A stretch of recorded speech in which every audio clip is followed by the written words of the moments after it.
back to my channel and welcome to the first reset of 2024, monthly reset that is, because I've been doing a whole series on resetting for 2024. I did a financial reset, a home reset, a goals reset, and am going to do a wellness reset later this month. So if you love resets, I did a whole series for you guys setting up each area of my life for the new year. Also, sorry if you hear a little catnip. Spruce is playing with his mouse, but I am so excited to do an actual monthly reset for you guys. I know it's a little bit later in the month. Normally I do these videos before the first of the month, but because of all the new year content, this just had to be pushed back, but it's here and I'm really excited for it. I'm going to be going over my highs and lows from December, going over the goals I achieved in December, setting new goals for January, and then also I'm going to be showing you how I'm elevating my apartment and my home, my space for January. If you get sad when Christmas decor is being taken down, or you just feel like you want to mature your space, I am right there with you.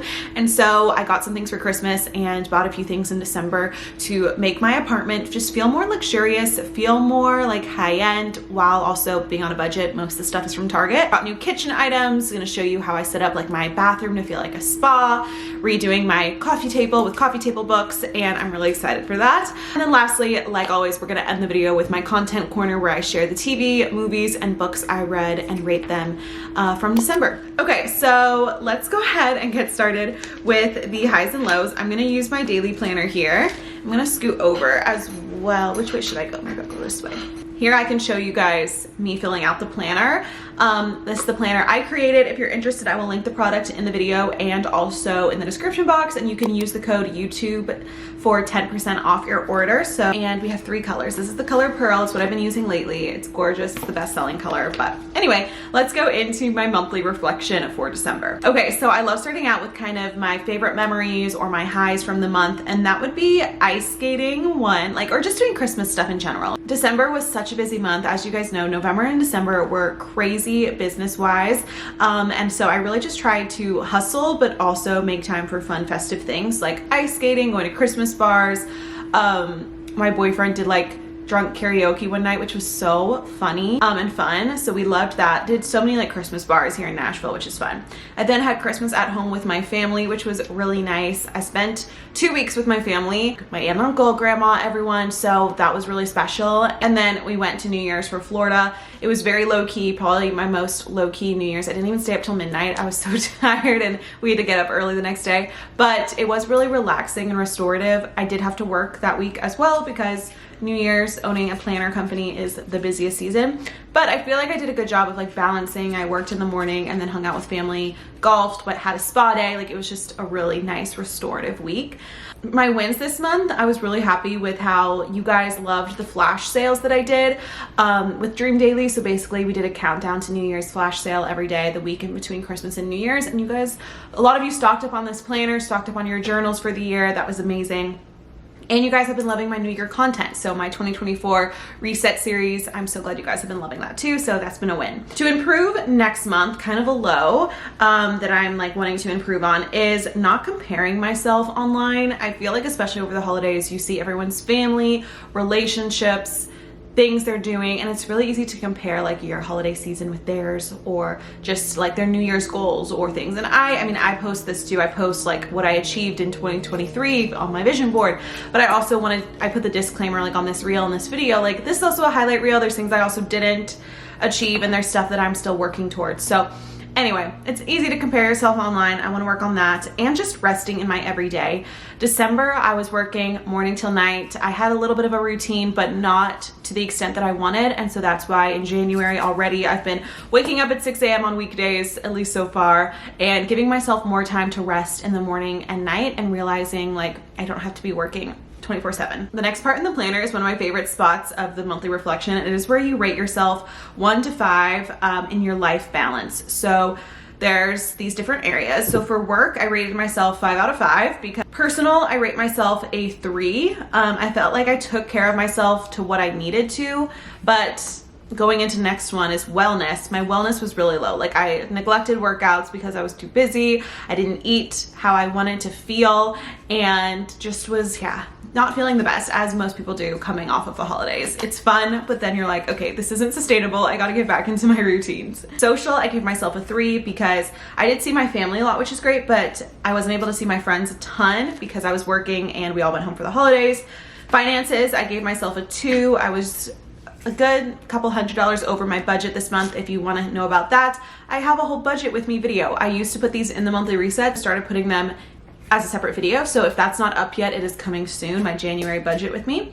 Hobbies, I also gave myself a 2. Besides like doing fun little festive activities, I didn't really get to work a ton on my hobbies. Like I did read. Reading was probably the main hobby I did, but like outdoor hobbies, sports and things and fun classes, I didn't really get to do that as much because I was so busy with holiday stuff and work. That was my December reflection. Now let's go into goal setting, and I'm gonna share the goals I set for December and let's see which ones I achieved.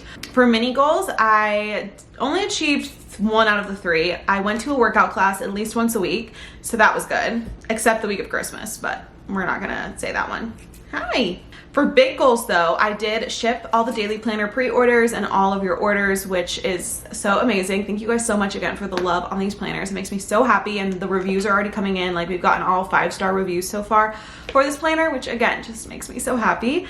I really wanted to do Vlogmas. I totally forgot I did this until now, and I did it. I did vlog short form, not on YouTube, but on TikTok and Reels, 25 days in December, which I'd never done, or I haven't done in years and years and years. So accomplishing that was really great. I don't think I saw any big tangible growth from it, and I wasn't really even doing it for growth. I wanted to see like what posting every day on Reels and TikTok would do. Let me tell you, it really didn't do much because I think so many people are doing that in December, but I'm glad I did it because now I can look back on each day and it's like a fun little time capsule. Like next December, I can see what I did and the festive things, and I made the whole series. I titled it like pretending I'm in a Christmas movie or a Hallmark movie, and it just helped me romanticize the season. So even though it didn't really help me career-wise, I feel like it helped me personally, and it's just fun to have that keepsake. And then my sales goal for Dream Daily, we did achieve that as well with, you know, my flash sales and everything that I did. So my projects were to ship planners and buy gifts. I did both of those things. The habits, I did vlog every day for Vlogmas, and I did read every day. I didn't do journal every day, and I didn't do my movement every day, but that's okay. So now let's turn to my January goals. So it's funny because I used to hate January up until last year. So pretty much whenever I was in school, high school or college, I really disliked January. It was my least favorite month of the year. I would get so sad when Christmas was over and just be like, okay, I'm waiting for March, basically. I'm just ready for summer and spring, and I just hated January. And I think it was mostly because you had to like start back at school, like new classes, and it was cold outside, not the best weather here in Tennessee. I mean, it's not snowing, but it's like cold and rainy and gray. And I was just really sad. But last year, I had this awakening and I was like, I kind of love January now. I think it's like the motivation for the new year. As you guys know, I love setting goals and the motivation and all of that. So just like having everyone on the same board as me and like wanting to implement new habits and wake up earlier and create a vision board, it just makes me so happy and so excited for life. And then I also started cultivating more of like a winter routine. So last year I learned how to cook soup for the first time. I know it's kind of crazy, but I just never had the urge to cook soups. I used to not like soup, but last year I started learning new soup recipes that I brought into this fall and winter, and now I cook soup like multiple times a week. I drink hot chocolate at night. I drink peppermint tea. I read. I allow myself to watch cozy shows. I love watching like Regency era or like more historical shows, historical fiction. Like, you know, when Bridgerton came out, I watched Bridgerton. I watched Downton Abbey before that. And this winter I've been watching The Gilded Age, which just I'll talk about in my content corner. And I want to start The Buccaneers and like watching Pride and Prejudice. Like I just love those types of shows in the winter. Reading fantasy books. Like I really have just been romanticizing winter, and it's been, I've really loved January now. I still think by February I'll be like ready for warm weather, and thankfully I'll be traveling to the beach. But January, I am embracing winter, and I just want it to snow. I haven't seen snow yet this season, and I need to see it. That was my rant on January. Now let's get into my January goals. So my big goals are pretty big. They're all work related. which is fine. My mini goals are more personal related. My first one is I'm planning, hope it's happening. We had a little hiccup, but I'm hoping to do a Dream Daily event in New York City with my friend Ellie, who lives there. So I will be going to New York later this month, which I am so excited for. I bought a new coat, like I am ready to go. And I really hope that the actual Dream Daily event gets to happen. If not, I'm still gonna go for other work purposes and to see my friend, but hopefully that happens. Number 2 is I need to make a launch plan for the year. As you guys know, if you watch my 2024 goals reset video, I talked about my goals for the next year, 5 goals in each area of my life.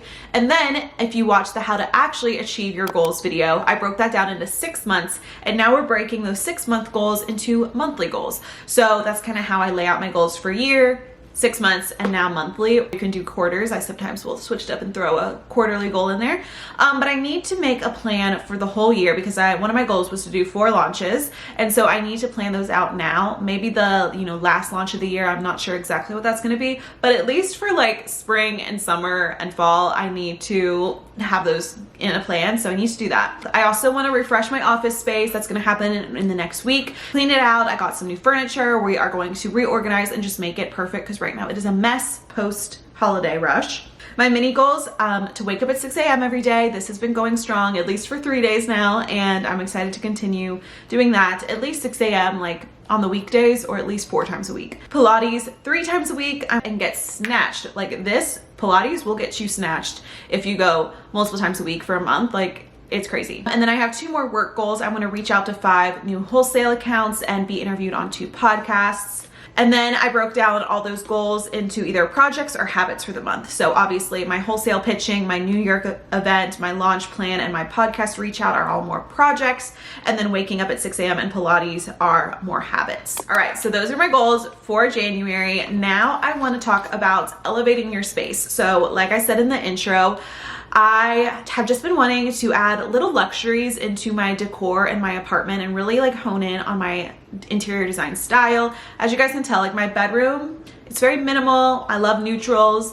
My living room and stuff has a little bit more color, but I just wanted to feel cozy and minimal, good for filming. And I think having my space like be clean and clutter free and also decorated nicely, it makes me want to film more, which I'm really leaning in to content in 2024. Like this YouTube channel is about to pop off, get ready.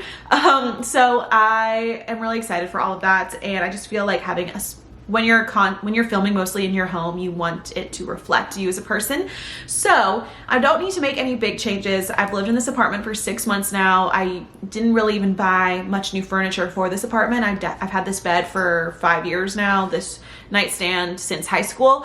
So I'm not very big about like buying big new furniture, big items, but I'm really trying to find and invest in small decor pieces that I will love for years that I can use every day. So like I'll show you in a second, but a salt and pepper shaker and an olive oil dispenser, like little things like that, a bathroom tray, nice hand soap, things that aren't going to be hundreds of dollars, but you can budget a little bit for each month to slowly start to elevate your home. So I'm excited to show you the things that I got. A lot of these I got for Christmas, some of them I bought myself, but let's go ahead and do that. Okay, so we are in the kitchen, and the first thing we are going to start elevating. I didn't need to buy any new furniture coming into this apartment and stuff like that.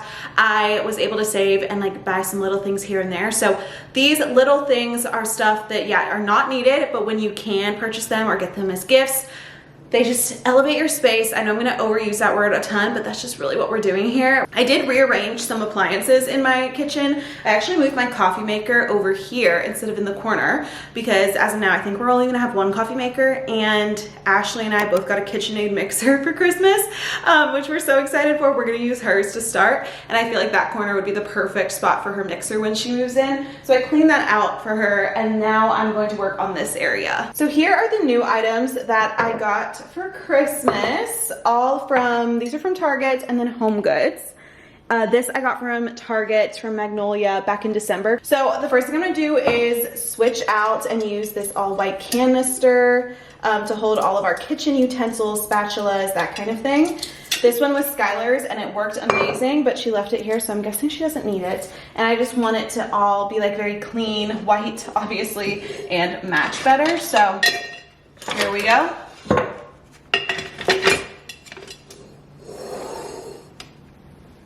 And that actually holds them all a lot better too, so that's great. And then on this little turntable, Lazy Susan, I already filled this up. I got this from my boyfriend's mom. All these items were from her, which is so nice.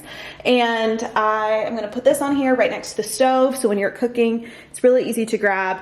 This is something I've never had, but I desperately need because I cook almost every night. It is a spot to put your spoon when you're cooking, or your spatula, so that you're not dirtying your countertops, like by setting it on the countertop, and it's just easier to clean like one little spot. And I love this white marble, so we're gonna put that there to use when needed. And then I've never had salt and pepper shakers. These match that spoon rest, and they're also just this white marble. I'm gonna try to link everything below. Not too expensive, but it does feel super nice. These are like really heavy too.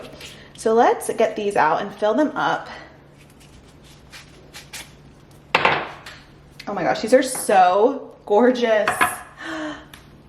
I'm obsessed. Okay, I need to fill them actually with salt and pepper.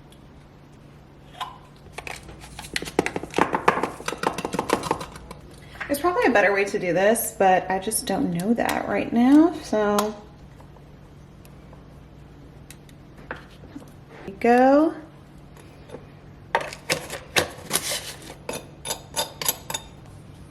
And there we go. I need to clean this up, but I love this space now. And I feel like it's gonna make me so excited to cook here and to film little cooking TikToks in this spot. Like, I love it. I am gonna be all about automating as much as I can in 2024. And so I asked again for Christmas. You can see a theme of what I asked for Christmas, a lot to do with my home and apartment. I asked for a Pura Smart Fragrance Diffuser because I've seen these a lot of places, got a lot of ads for it, and apparently it is a really great, safe, non-toxic fragrance diffuser, like safe for kids and pets, specifically for spruce. And they have amazing scents, like a lot with Anthropology. So I got 2 of the Capri Blue scents that you just put in here, and it is so high tech, guys. Let me show you. You can have it 2 fragrances in here at a time. So I'm gonna save this other Volcano one for when this runs out and I wanna go by Anthropology or somewhere and get a second, maybe like this is a really good daytime one, and maybe I want a more nighttime scent. Plug it into your wall, and then it's all controlled by the app. So you can have like your fragrance options here.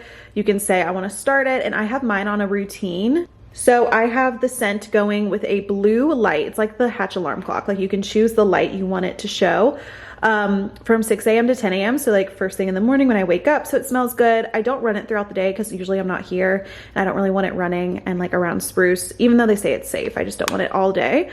And then I do it from like 6 p.m. to 9 p.m. while I'm at home, and I do it with a like orangey yellow. I'm so excited for this. And let's see, I think I'm gonna plug it in here, which is like the outlet between the kitchen and the hallway. It's off right now because it's after 10, but you'll see like that's where the light goes up, and oh, it's just so beautiful. And I know it's gonna make the apartment smell so good, which is again something I want with having a litter box and getting a roommate. I just want to make sure that it always smells nice in here. I am also automating as much of Spruce's things as I can. I would love to get an automatic litter box this year sometime, but for now, for Christmas, I got an automatic feeder from Jimmy, and then I bought this new water fountain from Pet Snowy. Our old one was just really loud, and this one is so high tech. It like can be controlled by an app, and it holds a lot more water. It'll like send me notifications, and you can see on the side when it's full or empty. It has a filter. So I just set this up. I did a little reel. I will post it here. Using this automatic feeder a little bit, like for a few days, but I need to fill it up, restock it, and set it up so that it will automatically disperse food in the mornings and like once in the afternoon. So I'm gonna do that. One last thing to feed. Obviously I will still feed Spruce his wet food in that bowl now, but now I don't have to feed him his dry food throughout the day and his wet food.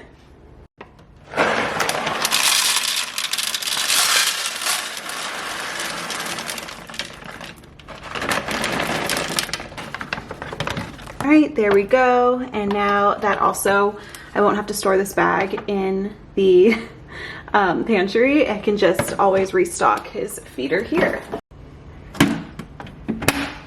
Moving on to the living room, one thing I asked for Christmas was some gorgeous coffee table books.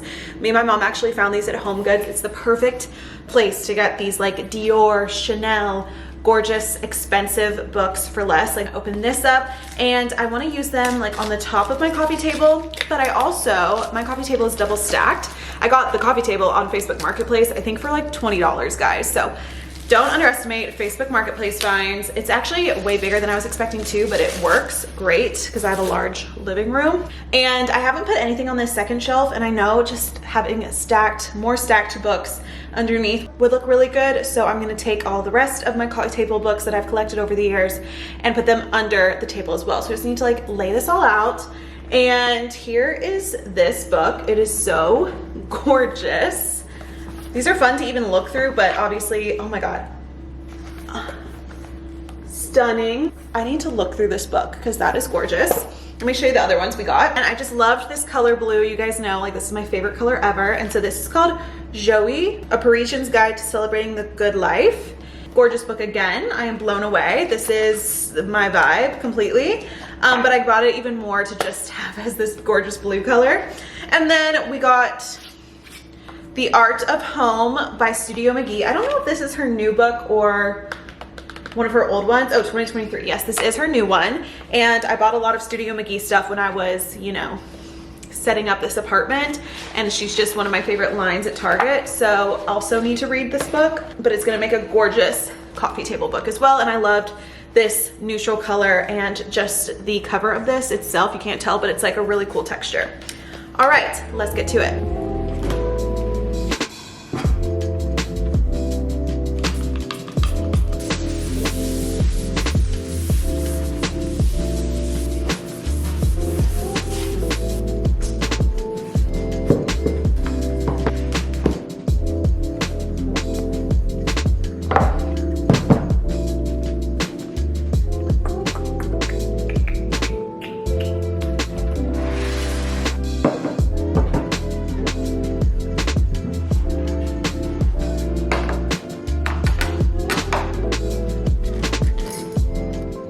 Okay, it's not perfect, but I think I'm happy with this layout so far. I like how nothing's too tall to block the view to the TV. I still need to find something to put in this bowl, so I'm gonna be on the lookout for that. But we have my large candle. I originally wasn't gonna put the books like this. I was gonna stack the books, but I feel like the table's so big that I could have multiple stacks of books. And I still want space to be able to use the coffee table, like being able to put a remote here and like it not be crowded or like a cup of coffee or something like that. So I feel like this is a good start. We'll see what Ashley, my new roommate, thinks. I originally had this little tray in my bedroom and I did really like it there. Maybe I'll get another one. And then I got this La Femme candle from a brand. We're actually doing a giveaway with them in Dream Daily at the end of January. And it's so cute. And they sent over these matches. And then this I got thrifting. It's a little like milk glass creamer holder. And then my gold candle wick trimmer. I just feel like having it be a little candle station is good. And then, yeah, I still feel like I need something else, but I don't know what, and I like it so far. And now I'm gonna rearrange all these books underneath here. I have like a cookbook, devotional, and I need to get a few other coffee table books that I'll just, you know, collect over the year, but I'm gonna kind of stage these. Okay, there we go. I feel like that looks a little bit better. And don't mind Spruce's toy we keep under there, but I have a toy under the table, which doesn't look the best, but Spruce loves his toy under there. And I think it looks really good. We have the books underneath, the books on top. I'm really loving how the coffee table is looking, and it just makes me so happy.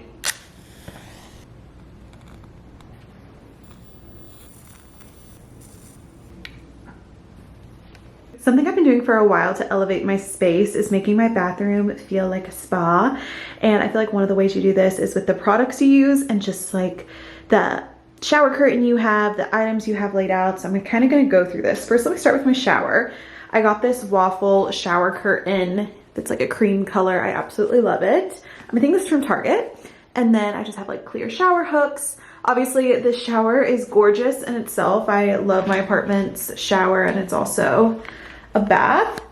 Then we have the products. Okay, so I feel like products can make or break your shower experience.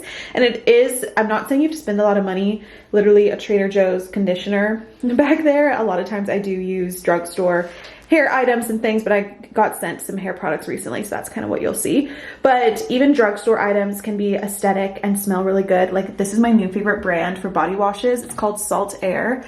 I've used 2 of them and look how gorgeous. This is like a ceramic bottle from Target. This body wash was like maybe $10 or $11, so not $40, but it's obviously a little bit nicer and it lasts a really long time. Like it's just gorgeous. I was recently sent Olaplex by the brand, which is so nice of them. So this looks amazing, and just having like the aesthetic neutral colors in my shower. As you can tell, Spruce Luck's going everywhere. I've been loving Typology. This is actually a really affordable French skincare brand that's completely clean, and it just, the aesthetic is so beautiful and minimal and French because it is literally a French skincare brand. And their products look good when I travel, on my bathroom counter, in my shower. Again, this is what I use as currently as a conditioner or shave lotion, just from Trader Joe's, their conditioner.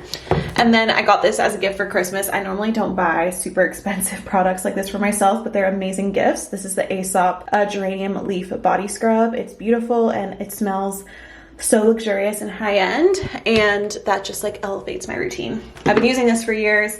My Vanity Planet Skin brush, so I use this occasionally when I want an extra exfoliation. And then this is a scalp massager. You can find one for like a few dollars on Amazon, and again, it just elevates washing your hair. It's so good if you have a lot of hair like me. If you have thick hair, it makes my hair and my scalp feel so clean, and it feels so good. You give yourself a little head massage while putting in your shampoo. And this one was sent to me by this hair care brand that sent some detox hair products, Inner Sense. And I have the detox shampoo at my parents' house, and then I use this scalp scrub that smells so good and it's so refreshing. So I use that a few times a week. So just as you can see, sticking with like the neutral color scheme just makes my shower experience feel luxurious. I got this little tray from Target and this soap dispenser from Target in December, and just having like I put a Trader Joe's like foaming hand wash in here, and it's just so nice and makes me look forward to coming into my bathroom and getting ready. This is just a little candle, a hair product, and then I put my jewelry here when I'm like washing my face and stuff. And again, just these little things that just elevate your space and makes it feel so good. I also have this little cart I put here by my shower with like my Dyson and things, but up here I like having like a candle. I need to work on this a little bit more, but my body sprays and then my dry brush to hopefully help me remember to use this more before I get in the shower. I always forget, but doing things like that. And then you can do little things like this is an old candle container where I put Q-tips, so like making your Q-tips look nicer. My little washcloths I put in this container, so just to make it look a little bit better. Same thing over here. I just have these don't necessarily have bathroom products, just a bunch of stuff that I need to store in my apartment, but having like a basket for your towels, having skincare shelves, it just like elevates your bathroom experience. And whenever I walk in here, I just want to feel like I'm at a med spa or a spa and just enjoy getting ready. It is time for my favorite part of the reset, which is my content corner, because I just love talking about books, TV, movies, all that fun stuff. And something I want to get better at in 2024 is being better at my book reviews. I watch book YouTubers. I do not consider myself a book influencer, a booktuber. Like, it is not what I mainly talk about. I just like sharing this with you guys because I think it's fun, and I love watching other people's reviews of the books they read, because I read a few books a month now, which is crazy. I used to read one book every few months a few years ago. So I did film a video. It's going to go up later this month on how I read 40 books in a year, because guys, we did achieve the goal of reading 40 books in a year. It happened, literally finished on the night before New Year's Eve. I finished the 40th book. I was so happy. So I filmed a video on like how I did it, how I got into reading, and how I read and put reading into my daily routine. So that video is going to be coming this month, but I want to get better at explaining books, because even though I'm not a booktuber, I watch others and they do such a good job at explaining the books without just reading the back of the book and without spoiling anything. They use such beautiful language to describe the books. Makes sense because they're such big readers.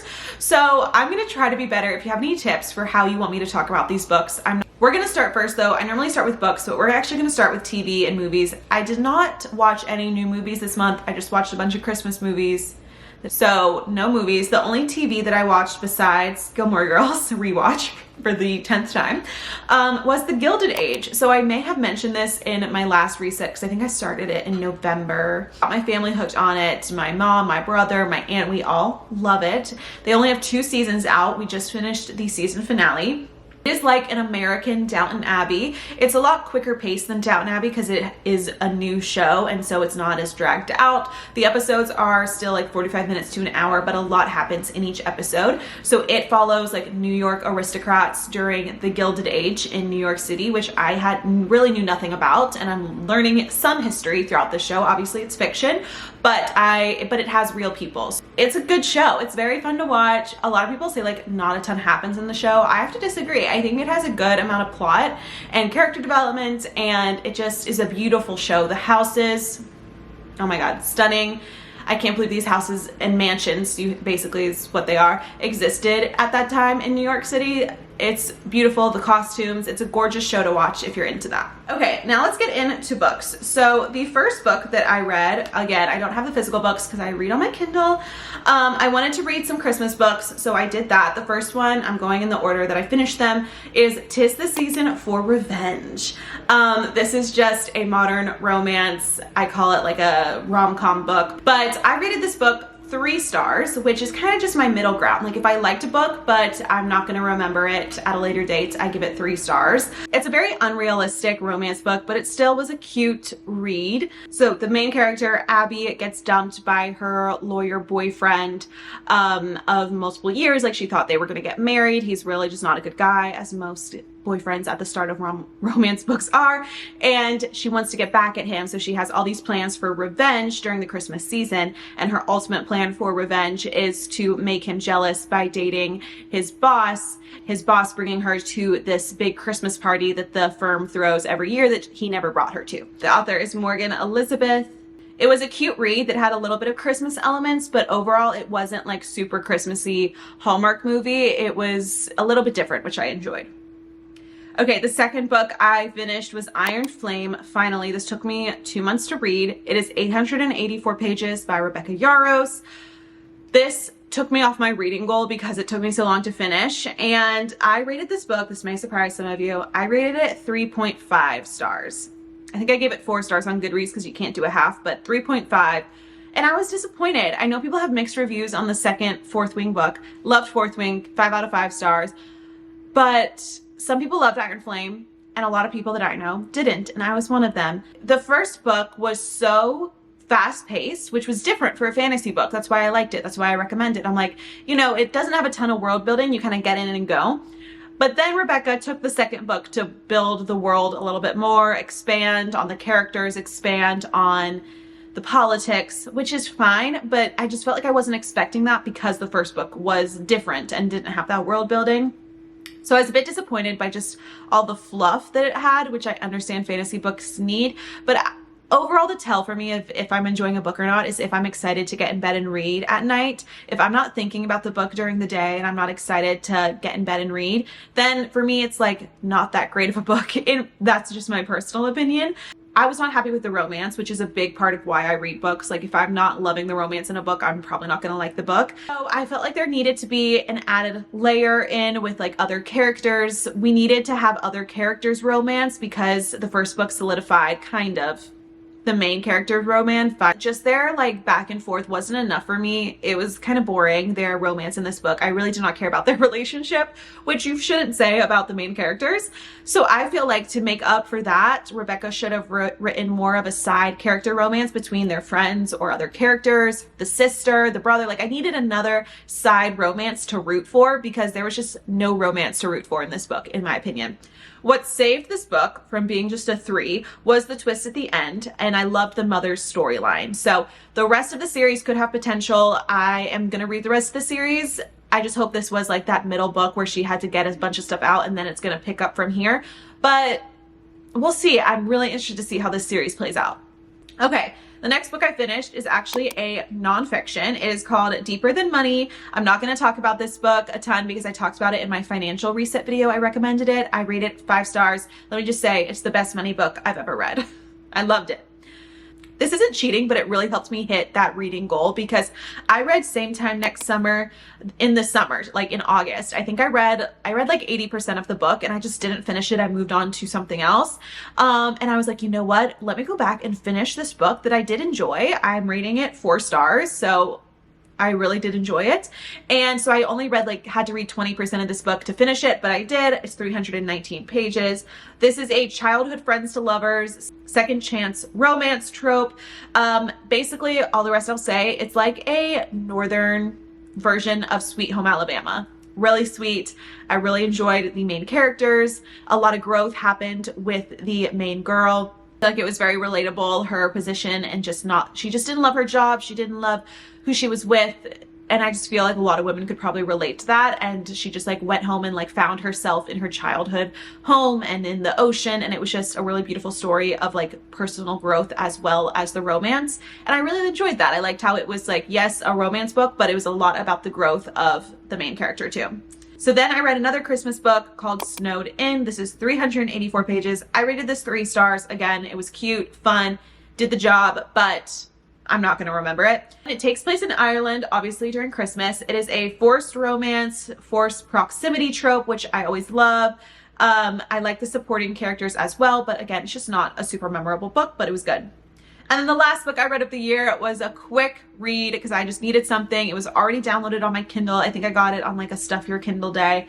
And it is called Murder by Numbers. I don't read a ton of murder mysteries or thrillers. This is not a thriller. This is like a cozy mystery. It's only 256 pages, so it was really easy to get through. But I'm going to rate it 2.5 stars. It's beach town related, which was nice to read while I was in Florida. It has a cute romance, but nothing amazing. And it was nice that it was a murder mystery without being too scary. It wasn't too graphic at all. Like if you want a PG murder mystery book, this author and this book is probably good for you. This is a series. I won't be reading the rest of the series, but it's a quick read and it's cute. If you want something different than just like your typical romance, you want more of a plot, but you don't want anything too scary. That was my reading wrapped for December 2023.